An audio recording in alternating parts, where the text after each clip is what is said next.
Véritable success story de la radio Espace Guinée, les Grandes Gueules, détentrices des meilleurs scores radio en Guinée de la meilleure émission talk show, a donné le créneau horaire du départ au bureau et du retour à la maison, récoltant depuis des années consécutives le titre d'émission la plus écoutée en Guinée, toutes catégories confondues.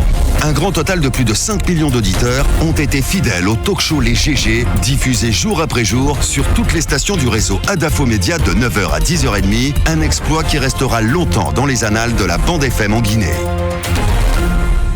Encore 3 quarts d'heure à passer ensemble dans cette émission. Merci de nous rejoindre dans un instant nos invités qui vont se relayer sur ce plateau. En premier lieu, M. Cheikh Touré, secrétaire général du collège syndical du port autonome de Conakry. Il est à la fois député à l'Assemblée nationale. La concession d'une partie du port autonome de Conakry à la société turque Al-Barak, loin d'être un long fleuve tranquille. Une partie du personnel du port de Conakry appuyé par le collège syndical reste toujours vent debout contre le contrat signé par le gouvernement en faveur de la société turque. Le collège syndical du port qui se sent comme poussé des ailes avec ce qu'il dit constater avec le début de prise de possession par Al-Bayrak de sa concession. Cela conforte-t-il le collège syndical, ce collège syndical dans sa position? Que dénonce-t-il dans la concession attribuée à Al-Bayrak? Notre invité, Cheikh Touré, qui va nous rejoindre d'une minute à l'autre sur cette antenne. Ça ne vous a pas échappé, les embouteillages monstres qui étranglent les habitants de la capitale guinéenne depuis le début du mois saint de Ramadan. Rien n'y fait. Même les récentes mesures annoncées par la police routière ne semblent pas produire leur effet escompté. À propos, une organisation a décidé de faire dans la sensibilisation citoyenne en appelant à une mobilité urbaine responsable. Comment cette structure s'y prend-elle? Moussa Djoumessi, le directeur général du cabinet Eventus Guinée, vous allez l'entendre dans cette émission. Moussa, on continue l'enquête avec ces navires. Oui, c'est presque fini. Je veux dire que pour le cas du Porte-Maillot, ça me tient à cœur. Il faudrait que la préfecture maritime, le ministère des Pêches, puisse s'expliquer sur le départ, la disparition, entre guillemets, de ce navire. Et aussi, la cabale qui est orchestrée contre les inspecteurs qui ont procédé à cet arraisonnement, Polyvalent et ses inspecteurs. Parce qu'il y a des personnes soi-disant influentes derrière ce dossier qui auraient des accès jusqu'à la présidente de la République et qui ont donc décidé de leur montrer qu'ils ont touché à plus gros qu'eux. Je pense que c'est aussi une opportunité pour le ministère des Pêches de s'affirmer ou de se réaffirmer dans ce dossier afin que les inspecteurs qui font bien leur boulot ne puissent pas être inquiétés pour quoi que ce soit. Alors donc à côté, puisque j'ai constaté l'absence du Porte-Maillot, j'ai vu qu'il y avait des barques qui sont utilisées dans la pêche semi-industrielle ou la pêche artisanale avancée. Pour ceux qui ne comprennent pas, ce sont ces barques-là qui ont créé la panique à Koya récemment, qui ont donc fait fuir les gens pensant à une agression rebelle. Alors, il se trouve que ces barques, il a été difficile de les spécifier, de les qualifier. Donc on les a mis dans une sorte de pêche qui n'existait pas en Guinée, dont la Guinée n'avait pas beaucoup d'expérience. Alors, puisque leur nombre n'était pas assez grand, la Guinée a décidé de ne pas faire attention à cela, parce qu'au temps de l'ancien ministre des Pêches, il n'y avait qu'une dizaine de ce type de barques. Mais les partenaires tels que la Banque mondiale ont statué avec le ministère des Pêches. Il y a une réunion. Ils ont décidé ensemble d'inscrire dans le plan de pêche en cours 34 barques de ce genre qui peuvent bénéficier de permis de pêche. Parce qu'à ces barques, on ne donne pas de licence, mais des permis de pêche. Les grandes gueules. Il se trouve que à ce jour, puisque le plan de pêche, c'est la boussole des activités de pêche dans nos eaux pendant une année. Pendant une année. Le nombre de poissons à pêcher, les espèces de poissons à pêcher, le nombre de licences à délivrer, tout est contenu, tout ou presque est contenu dans le plan de pêche. On a inscrit 34 pour les barques de ce type. À ce jour, vous avez une centaine qui pêchent dans nos eaux. Moins les 34. C'est une invasion. Mais ils sont en train de tout prendre dans nos eaux. Moins les 34 qui ont bénéficié de permis de pêche, donc inscrits dans le plan de pêche. Cela se fait... Qui évolue en toute illégalité. Exactement. Je me pose des questions. Comment est-ce que pour une dizaine de barques, nous en sommes aujourd'hui à 100?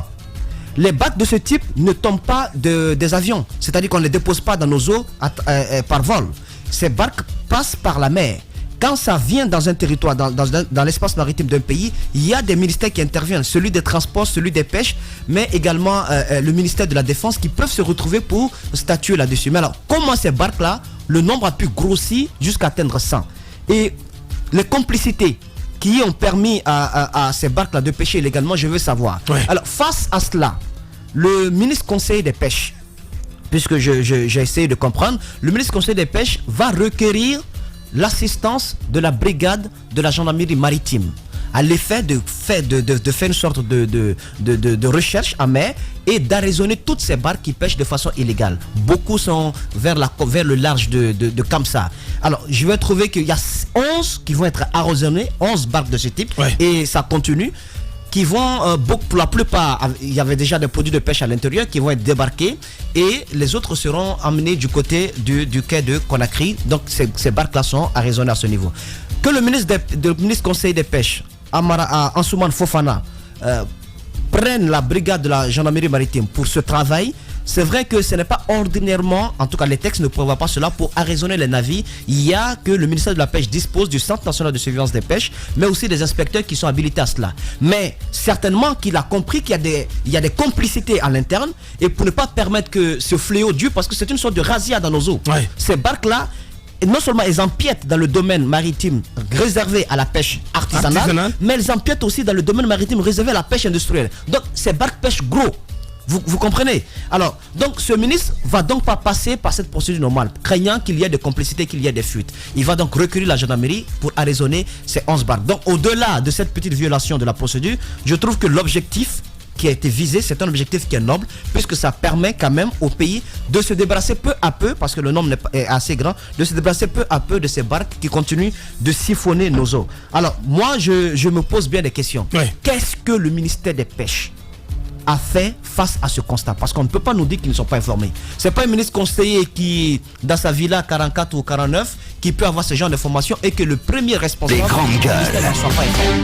Je vous rappelle qu'au large sur nos côtes, le Sénégal, les autres pays, à part la Guinée-Bissau, la Sierra Leone, la Guinée, pour l'instant, est l'un des seuls pays qui dispose actuellement d'une grande réserve de poissons dans ses eaux. Bien. Si on laisse cette sorte de razzia continuer, nous n'en aurons pas dans les années qui viennent. Donc, il faudrait que les responsabilités soient situées dans ce dossier, et que le ministre des Pêches, avec le ministre conseiller des Pêches, puisse continuer ce travail. Mais pour l'instant, celui qui doit s'expliquer sur ce dossier, c'est le ministère des Pêches, puisque c'est son boulot qui a été fait par le ministre conseiller des Pêches. Voilà la lettre que je voulais lancer par rapport au Porte-Maillot et par rapport à la présence massive de ces barques utilisées dans le type de pêche qu'on appelle la pêche artisanale avancée. Inspecteur Colombo, merci Moussa. Merci pour toutes ces précisions. À retrouver plus tard sur cette antenne. La normale s'impose en norme. Le sens n'est plus sens. L'intelligence décriée et la médiocrité célébrée. Brisons cette inversion des valeurs. Bienvenue chez les grandes gueules de Radio Espace Guinée, en ondes depuis plus de 7 ans en Guinée.